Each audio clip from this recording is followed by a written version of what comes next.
Hi viewers, welcome to our channel. ప్రస్తుతం మనతో పాటు సీనియర్ జర్నలిస్ట్ దాము బాలా సార్ వారితో మాట్లాడదాం. నమస్కారం సార్.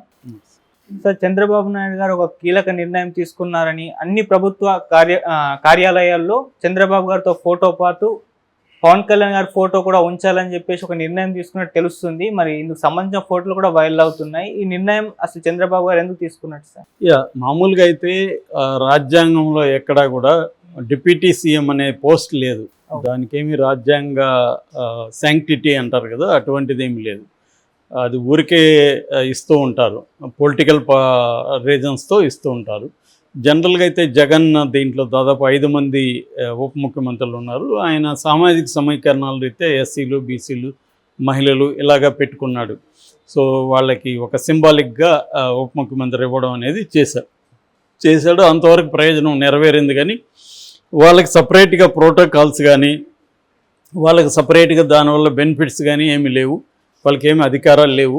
జస్ట్ 6,000 అంటారు కదా, అలాగా ఉనింది. అది అలంకారప్రాయం అంటారు కదా, అలా అలంకారప్రాయంగా ఉనింది తప్ప వాళ్ళు ఉప ముఖ్యమంత్రులుగా సపరేట్గా చేసిందేమీ లేదు.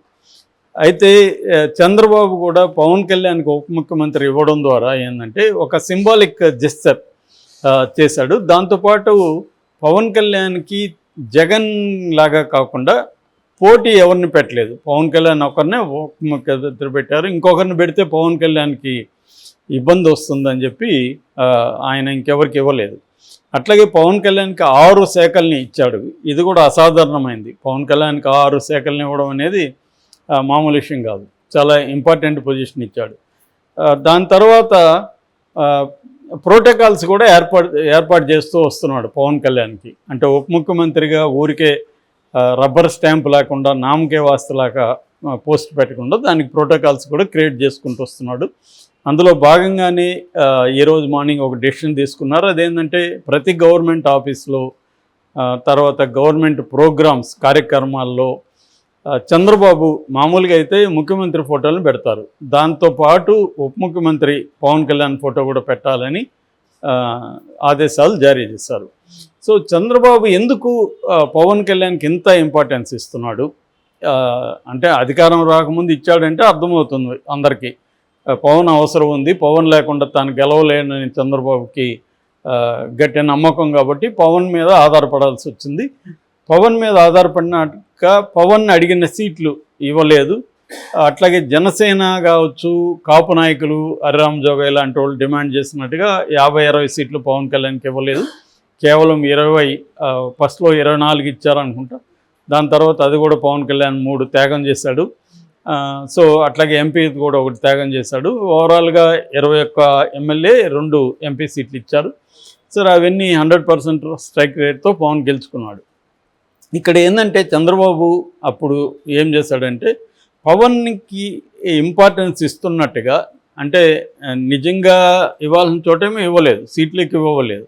ఇవ్వకపోవడానికి కూడా చంద్రబాబుకి రీజన్స్ ఉన్నాయి. ఎందుకంటే పవన్ కళ్యాణ్ ఓట్ షేరే గతంలో 6% కాబట్టి, అతని క్యాండిడేట్సే సరిగా లేరు కాబట్టి, ఇప్పుడు ఇచ్చినా కూడా వాళ్ళు గెలవలేరు, వేస్ట్ అవుతుంది కాబట్టి అంతవరకు ఇవ్వడం కరెక్టే, అక్కడేమీ ఇబ్బంది లేదు. కాకపోతే బిగినింగ్లో ప్రొజెక్షన్ చాలా ఎక్కువ చేశారు ఇద్దరు కూడా. అందువల్ల కొంత జన సైనికుల్లో కావచ్చు, కాపు నాయకుల్లో కావచ్చు అసంతృప్తి వచ్చింది. అట్లాగే లోకేష్ కూడా ఆయన ముఖ్యమంత్రి అవడం ఏంటి, మా నాన్నే చంద్రబాబు నాయుడే ముఖ్యమంత్రి అవుతారు, ఉప ముఖ్యమంత్రి కూడా మేము పాలిట్ బ్యూరోలో డిస్కస్ చేస్తాం, ఇవన్నీ ఎప్పుడైతే మాట్లాడాడో దీనికి వ్యతిరేకత విపరీతంగా వస్తే అప్పటి నుంచి చంద్రబాబు లోకేష్ని కంట్రోల్ చేశాడు. ఎక్కడనో మాట్లాడొద్దని పవన్ కళ్యాణ్కి ఇంపార్టెన్స్ ఇచ్చుకుంటూ వచ్చాడు. తనే పవన్ కళ్యాణ్ ఇంటికి వెళ్ళడం అలాంటివన్నీ చేశాడు. అంటే సింబాలిక్ జెస్చర్స్ అంటారు వీటిని. అంటే మనకి కొన్ని సింబల్స్ని క్రియేట్ చేసి, సింబాలిక్ జెస్చర్స్ని క్రియేట్ చేయడం వల్ల ప్రజల్లో ఒక ఇమేజ్ క్రియేషన్ ఏర్పడుతుంటుంది. ఇది బీజేపీ కూడా చాలా బాగా చేస్తుంది. అంటే ఊరికనే వచ్చి ఇక్కడ జూనియర్ ఎన్టీఆర్ని అమిత్ షా కలిసిపోయాడు, ఏం లేదు విషయం. కానీ కలిసిపోవడం ద్వారా ఏమవుతుందంటే ఒక సింబాలిక్ జెస్చర్.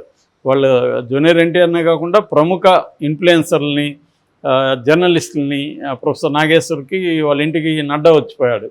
నిజానికి నడ్డా వచ్చిపోవడంలో నాగేశ్వరికి ఒరిగేది ఏం లేదు, నాగేశ్వర్ వల్ల ఇమీడియట్గా వాళ్ళకి కూడా ఒరిగేది ఏం లేదు. కానీ నాగేశ్వరికి ఒక ఇమేజ్ ఉంది కాబట్టి, ఒక సిన్సియర్ ఆబ్జెక్టివ్ ఇండిపెండెంట్ జర్నలిస్ట్గా ఒక ఇమేజ్ ఉంది కాబట్టి ఈయన వీడియోస్ ఒక నెలకి 1 కోటి మందో 2 కోట్లు చూస్తారు, ఇన్ఫ్లుయెన్స్ అవుతుంటారు. కాబట్టి ఆయన కలవడం అనేది ఒక సింబాలిక్ జెస్చర్గా బీజేపీ చేసింది. అలాగే చంద్రబాబు కూడా పవన్ కళ్యాణ్ నుంచి, ఆ కమ్యూనిటీ నుంచి ఓట్ ట్రాన్స్ఫర్ కావాలంటే పవన్ కళ్యాణ్కి ఇంపార్టెన్స్ ఇస్తున్నాం, ఇవ్వడమే కాకుండా ఇస్తున్నట్టు తెలియడం కూడా ఇంపార్టెంట్. అది ఇటువంటి తెలియజేయడంలో చంద్రబాబు సిద్ధహస్తుడు. ఆయనకున్న మీడియా తెలివితేటలు కానీ, ఆ మ్యానిపులేషన్ ఇది కానీ, చంద్రబాబు చిన్నది చేసినా అది పెద్దది ఎలుకను చూపించి కూడా ఏనుగని నమ్మించగలడు ఆయన. సో అలాంటి నైపుణ్యం ఉంది. అందుకని పవన్ కళ్యాణ్కి కూడా ముందు నుంచి అది ఇచ్చుకుంటూ వచ్చాడు. లోకేష్ని కట్ చేసుకుంటూ వచ్చాడు. లోకేష్ని మంగళగిరికే పరిమితం చేశాడు. ఎక్కడ కూడా లోకేష్ని ఫోకస్ చేయలేదు. పవన్ కళ్యాణ్ని ప్రతి దాంట్లో ఫోకస్ చేసుకుంటూ వచ్చాడు. అది చాలా బ్రహ్మాండంగా పనిచేసింది చంద్రబాబుకి.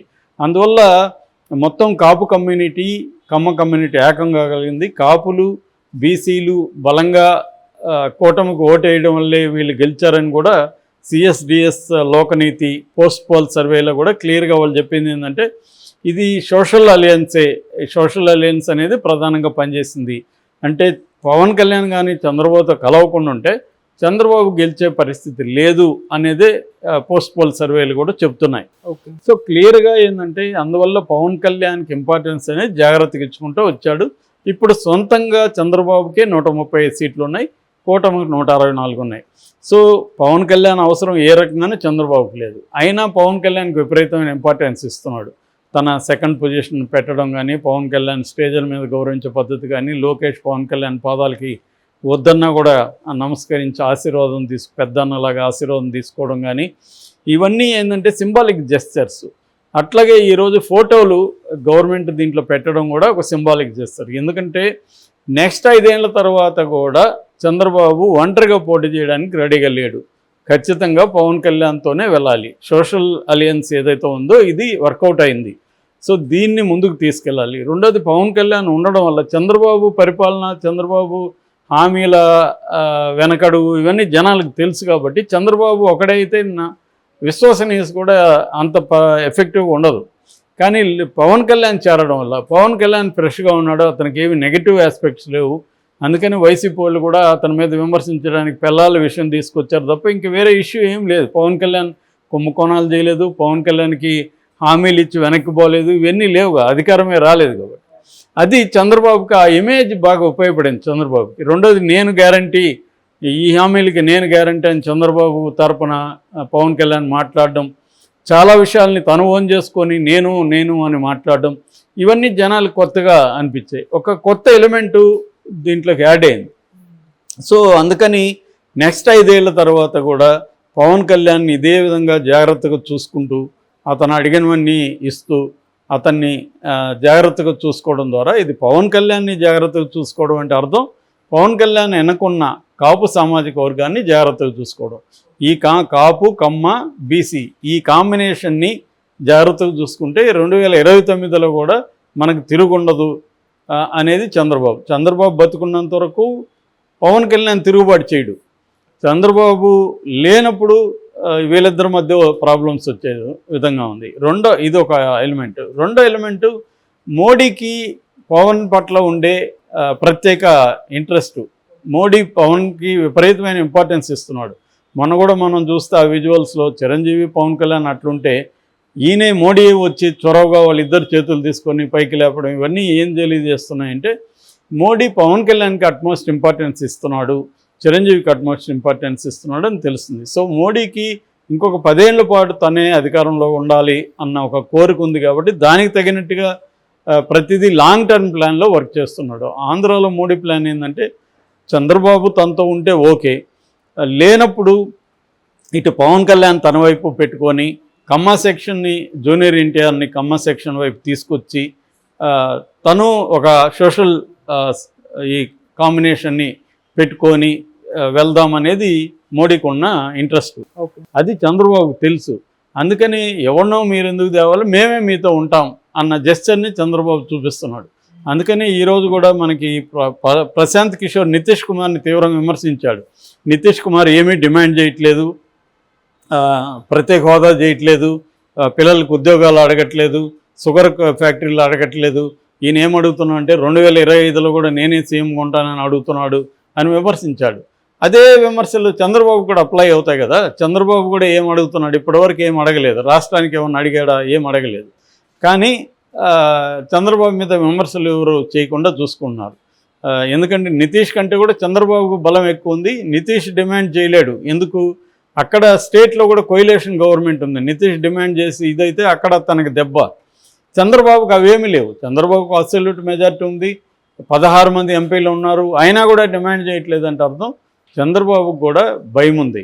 మనం ఈ కొయిలేషన్ నుంచి బయటకు వస్తే మళ్ళీ 2029లో గెలవలేము అనే ఒక భయం ఉంది. కాబట్టి పవన్ కళ్యాణ్కి ఇంపార్టెన్స్ ఇస్తున్నాడు. అంతకంటే ఏమి లేదు. ఏ రాజకీయ నాయకుడు ఏ పని చేసినా దాని వెనక టెంపరీ లేదా లాంగ్ టర్మ్ గోల్ అనేది ఉంటుంది. క్లియర్గా చంద్రబాబు చేసే ప్రతి పని వెనక కూడా రాజకీయాలు ఉంటాయి. ఇది వచ్చి కారణాలు ఇవి. Okay sir, thank you so much sir.